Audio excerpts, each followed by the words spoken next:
Hey guys, it's Sarah. Today I'm going to show you how I make stickers for my Etsy shop, just like these. So I'm going to show you the supplies I use and explain why I'm using the supplies that I'm using, different products and stuff, and show you step by step how I make these so that I can sell them on Etsy. But real quick, let me introduce myself. I own She's Crafting, She Knows It, which is a crafting blog where I share craft tutorials, and I also have a YouTube channel. So I actually was preparing to make a tutorial on how to make stickers using my Cricut, which is right there. And while I was learning and researching, I kind of fell in love with the process and decided I would make some and sell them on Etsy. So my shop has been open for about a week now. I am not an expert in owning your own business as far as like products go. I'm not an expert in Etsy or anything, but I do want to share behind the scenes on how I make these so that if you're wanting to start a sticker shop, you can learn how to do it. It is very easy. I'm hoping that this channel, I can share different things behind the scenes, business-wise, even like how I monetize my other YouTube channel, the She's Crafting, She Knows It, and how I make money from my blog. So if business things is something that you're interested in, hopefully you'll enjoy this channel. As far as stickers go, I just wanted to explain real quick. I wanted to sell stickers because I love doodling. I like that I can doodle something and then right away turn it into a product that I can sell or enjoy myself. I also love that they are cheap to make. So the profit margins are really good with these. I knew that I didn't want to spend $8 making something to turn around and sell it for $9 because if I'm going to spend time making something, I want to make money off of it. And it's not huge profit margins, but you want to get a little bit of a kickback to keep your business growing. And then besides that, I also like the inventory. So if you can see right here in my rolling cart, all of my inventory is right there in the top shelf of my rolling cart. I have about 50 different designs so far, and I have maybe about 5 to 10 of each one printed out already. I can print more when I need them. I'm kind of doing the make to order right now since I'm just starting out. Like I said, most of my followers from my blog are crafters, and so I have a lot of crafting ones, and then I made some that are just cute that aren't craft related.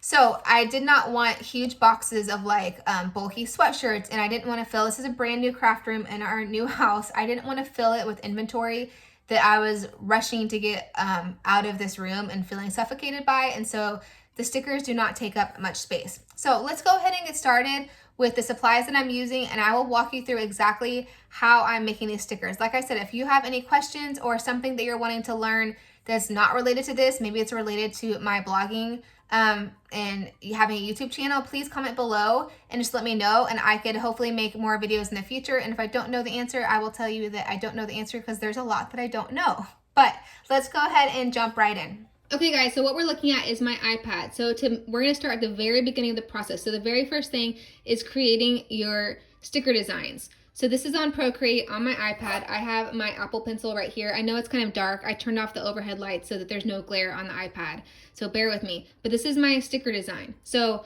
my printer is a really good printer. I'm actually using 600 DPI right now. It does look different than the 300 DPI if you know anything about printers and that matters to you. So this canvas right here is 600 DPI. I probably could get away with doing 300 or 350, but I just want it to be super high quality, and that way if later I want to blow it up and make it into like a bigger poster or turn it into something different, it's already high quality and it won't prevent me from doing anything in the future with it. So now that I have my design, what I normally do is you would go over, you would copy it. So I have a bunch of different layers that I didn't use, but right here, you can see right here is the whole design. So you would tap it, I copy it, and then I would go out. Normally I would create a new page. I already have one created. And then you would hit the little wrench tool up there. I don't know if it's a wrench, but you know what I'm talking about. Add, and then you would paste. So then it'll pop it in and you can pick what size you want it. So I already have a bunch of things pasted here that way. That's how I get them all on the same page. So let me just delete that one. So I've already pasted a bunch of different designs on here. These are the sizes that I want them to be. And that way I know they're gonna come out exactly the way I want. So this right here, when you're creating, if you go back to gallery, when you're creating a new, I have a billion of these, a new canvas for the Cricut to cut these, I can't speak to the silhouette or anything, but with the Cricut, it needs to be 6.75 by 9.25. So those are the dimensions you want this page to be. This page we are going to export to the computer to use in Cricut, the Cricut design space. So 6.75 by 9.25. It's very important that it fits within those parameters. So I just fill up, that's why I stick these little smiley faces. If I have room, I even do smaller ones. So this is, you fill up all the space that you can, but obviously the little white lines cannot touch. You don't want anything touching, that way it will cut properly. So like I said, I cram as much as I can, and then I have some freebie stickers that I send out with people, like these little smiley faces are some of them, and sometimes I make them even smaller. And so if you have room, it's nice to have a smaller, like little filler design that you can cram in some of the spots like these, and that way you're using kind of every little square inch that you can. Okay, so now we have it. We are going to export it to my computer. Okay, so I have my computer pulled up. What we need to do is export this file to the computer. We're just gonna airdrop it. So to do it in here, if you're not familiar, go back to the gallery, and then you're gonna say up here at the top, select. You're gonna tap the one that you want, and you're gonna say share. We're sharing it as a PNG. And then you're gonna click airdrop. So I'm gonna airdrop it right there to my computer, right there. It's gonna come over here and ask me, and I'm gonna save it to my downloads so that I can pull it up. So save to downloads. Okay, now we're gonna pull it up. Up in the top right, this green button, you're gonna click right there, new project. And then over here at the bottom left, you're gonna click upload, and we're gonna upload the file that you just sent over. So I have a bunch of ones that are already uploaded. There's actually, I think, the exact one down here that I'm doing, but we're gonna upload it again just so you can see it. So upload image, and then I'm gonna browse for it. I already put it in a folder called stickers, so I can just click it and over here, open it. Okay, we're gonna pick right here, complex. So tap that, and then down at the bottom right, say continue. Okay, once again, everything looks good on there. So you're gonna say apply and continue again. Okay, so this is showing you on the left side what it's gonna look like when it's cut. This is if you do print and cut, but I like to, so this is one if you wanted to cut it only. I like to stop and look at this because sometimes you'll notice over here that like these two are really close right there, but sometimes they're touching and you don't want them to touch. So I always kind of inspect this part first to make sure nothing is touching. That way I know that it's gonna cut properly. So that looks good right there like that. So we're gonna click print and cut. We want to print it first, and then down at the bottom right, again, upload. So it's gonna fully upload it now. So now it's taking a second to upload it. Okay, so it's the most recent one right here on the left. You tap it and add to canvas. Now it's gonna insert it into the canvas. It inserts it like really huge. We don't want that big. So this is where we're gonna go back up here to the size. So right up here, we're gonna change that, delete that, and put it at 6.75. And then you can kind of tap enter, and it tells it, okay, it's at 8.8. It just can't be, this number can't be over 9.25, neither. So it can't be over 6.75, and it can't be over 9.25. So put in 6.75, hit enter, and if that number for some reason is bigger than 9.25, you need to go and scale things down because you don't want it to print too big. So, okay, here's what we're printing right here. It is all ready to be printed. So what we're gonna do up here at the top is tap on this make it, this green button right there. Okay, so that's how it looks. It's all ready, good to go. You don't need to mirror it. If you're used to using the Cricut, sometimes you mirror things. Obviously for this, you don't need to. It's just going to sticker paper. So now at the bottom right, say continue down there. Okay, we're going to send it to the printer. So right here, this green button, send to printer. Okay, so I am using my Canon, it's a Canon Pixma. I will show it to you in a second. I don't know why mine is doing this. It looks crazy. I spent forever not printing stuff because I thought it was gonna come out like that. It's not, it doesn't come out like that. I don't know why it shows up that way. It prints fine. So for me, I take the bleed off. I have already done the little white border. I don't have a sticker with me, but if you saw earlier, I already made a white border around them. I don't want the bleed on there. So I take the bleed off. And then this is, guys, this is so important. If you don't know this, this is what took me forever. You want to click this button that says use system dialog. That is very important. This is what gives you the option to pick high quality. And for me, my stickers need to be printed in high quality or they do not look very good. So if you don't do this, it will just print. I didn't realize that Cricut defaults to like a low quality. You want high quality. So click the system dialog box and then click print. Okay, let me load some paper in here real quick. Okay, the paper that I'm using is this Online Labels. You can see it. It is the weatherproof matte paper. So it's matte finish and it is weatherproof. This is a huge box. It's a little bit expensive. I think it was like $60 for 100 sheets, so kind of pricey. I researched that it was the best, and guys, I love it. It's like so buttery soft. It's perfect. So I'm gonna put it over here at my printer. This printer, I looked forever. I wanted a back-loading printer because the printer I had like was the old school one. Sorry, I have like stuff everywhere. So the old school printer that sucks it in this way and then turns it over itself, if you know what I'm talking about. It like pulls the paper from here, prints, and flips over itself. It was destroying the stickers. It wasn't looking good, and it was bending them because it was having to bend over itself. So the back loading is great. It just goes straight through and it looks so good. So this is the Canon Pixma. It's the IP 8700, I think. Oh, 8720. It's right there if you have questions about it. I'll put a link to everything that I'm using in the description below this video, so that way you don't have to go hunt for it. So just look in the description below. I will link everything. So the paper is loaded. Okay, I have my printer right here. So once you click print, if you have this system dialog box pulled up, it will just keep spinning like this because the print setup is hiding behind this. So hold on. It like was hidden back there. So just so you know, whenever you use the system dialog, it tells you right here, the little printing thing, the printing dialog will pop up behind design space, and this thing will just keep spinning. So always close the design space or lower it so you can find the actual print box, if that makes sense. Okay, so here's what we actually wanted. This is what lets us pick the quality and the paper type and all that. So I go right here to layout and I go to quality and media.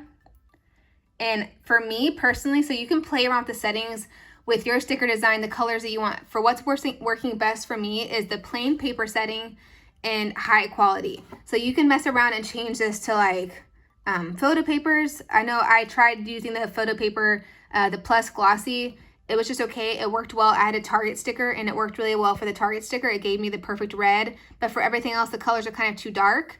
So do right there, plain paper works best for me. This is where you choose the quality. I'm doing high quality for mine, and then you just click print and it gets going. So now over here, we're gonna wait for it to print. This printer is high quality and it does do really high DPI, the dots per inch, if you're interested in that. And so it takes a little bit of time to print. It's not super slow, but it does take a second to give you those high quality, really colorful images.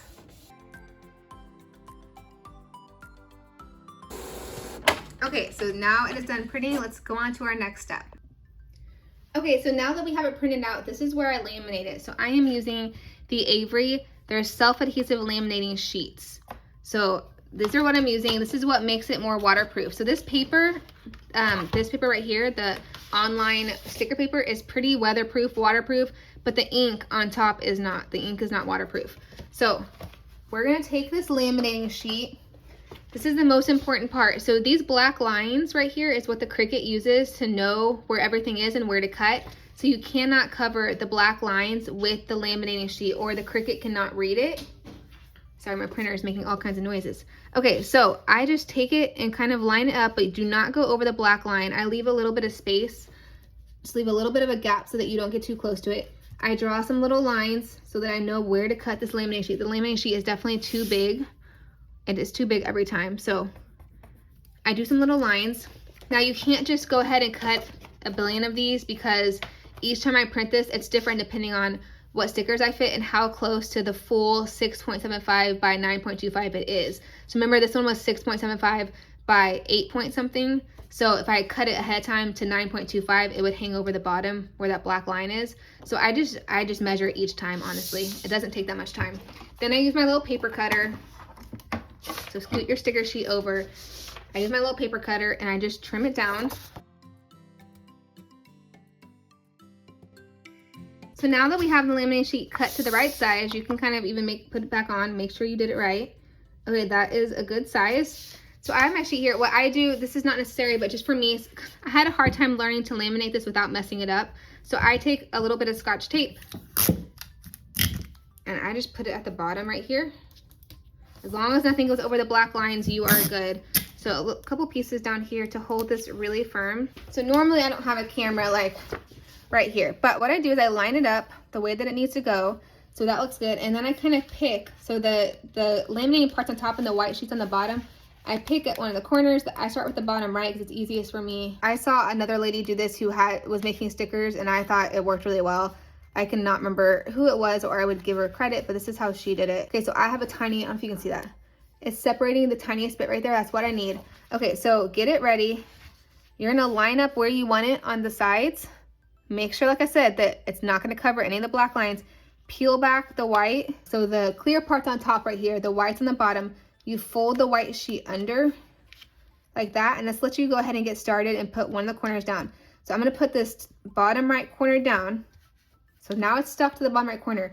This Scotch tape is what's holding the paper to the table so that it doesn't try to scoot, which has been a huge lifesaver for me. So now I'm taking a normal ruler, nothing fancy. I'm going to use the ruler to push the laminating into the paper, and I'm going to take and hold this and lift this while I push on the other side with the ruler. So the ruler is what's applying it to the paper while I'm lifting the backing of the laminating. You slide and push the ruler into the laminating, and it put it all the way across the top. So that was it, and that's like magic, right? Somebody also recommended these, which I love. It's almost like using a credit card, but it has this little like soft thing over it to help squish the laminating onto it. You're like helping seal it, so that way it's actually really sealed all the way.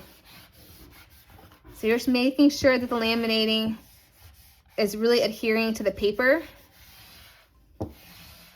I forgot to mention, before I put the laminating on, sorry guys, that was a pro tip I forgot to mention. Before I put the laminating on, take a second to inspect the paper to make sure there's no pieces of fuzz or little pieces of paper on it. This one actually looks good, but normally there's at least a couple pieces of fuzz I have to kind of pick off or blow off. There might actually be one by the hot glue gun because I forgot to do that because I was talking. So that's just a pro tip that I should have mentioned and I forgot. Okay, so I take this off, and now you're going to put it on your cutting mat. So let me get my cutting mat. Okay, you want to line this up as good as you can.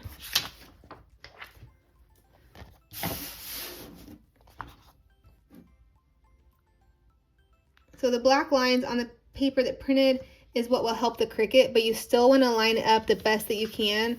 So like mine's a little bit crooked. Okay. I bought a little brayer to use for this, so I push it with the brayer to make sure it is fully stuck on. I also have the tape down here at the bottom, which is fine to stay on the mat that's stuck there. And now we're going to put it in our Cricut. And then over here on the Cricut, I have it on the custom setting. Okay, so the Cricut is on. It is plugged in to my computer and linked together. So now we need to go to paper. So I go to Browse All Materials, Heavy Cardstock. I use heavy cardstock, the 100 pound, and then I say done, and I always choose more for the pressure. And then now we can just load it in. Let me grab it and let it go ahead and start cutting. So if you're not used to using a Cricut to do this, what it's going to do first is it's going to scan all the black lines to see where everything is. And that way it knows where to cut. It's really loud. Hopefully you can hear me over it. But it's going to scan all the black lines first. And then it will start cutting.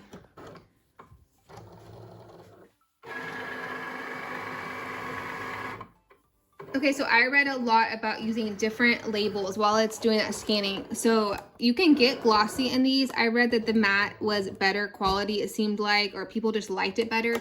And then when you put the laminating over it, the laminating makes it look glossy anyways. And so that way it still has a glossy finish and looks super professional. And then it's really sturdy since those are weatherproof. So now it's finally cutting out the stickers. I don't think I changed any of my settings. I don't think I customized it, but for my heavy cardstock setting, it cuts around each sticker 3 times. So that's been really good for me. That's what it's taking to kind of cut each one out. So if yours is not on that setting, just in case somebody is wondering, it does 3 runs around each sticker. Okay, so typically this takes about 5 minutes to cut a page.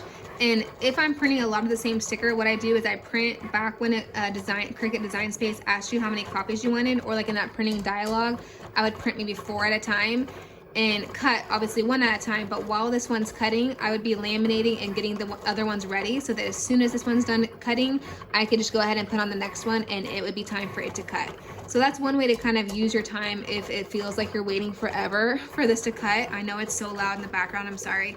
But if you feel like you're just sitting here waiting and staring at it, try next time printing out a couple copies and be getting the other copies ready to laminate and do all that while this one is cutting. That way you're doing something at the same time. Okay, so now it's all done. It's gonna spit it out. There we go. You can see all the cut lines hopefully. So let's take it over here and take the stickers off. Okay, so on an older mat, it's not going to be as hard to peel it off. Since this is a brand new mat, sometimes it's a little bit harder to peel it off. I just start in the top corner. I go slow, especially with a new mat. Take your time.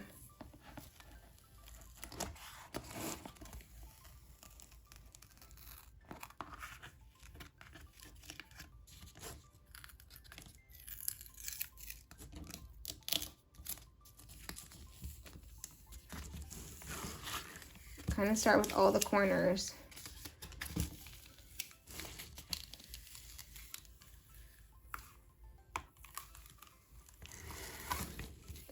With my old mat, I can pretty much rip it off right away and it's good, but you get the idea. So that came off pretty easily.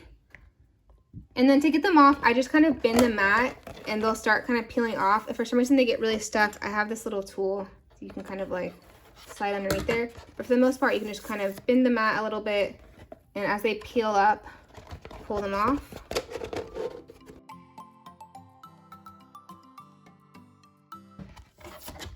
Okay, there we go. There's all the stickers.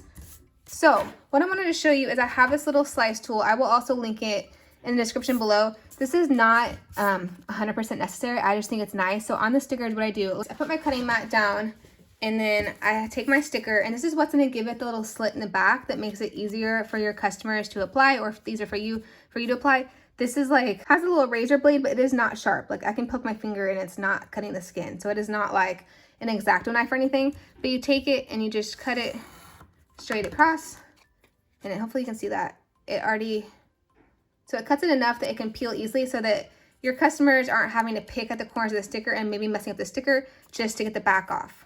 So I just go through real quick after they cut and do that across all of them, and it's just a real simple little cut.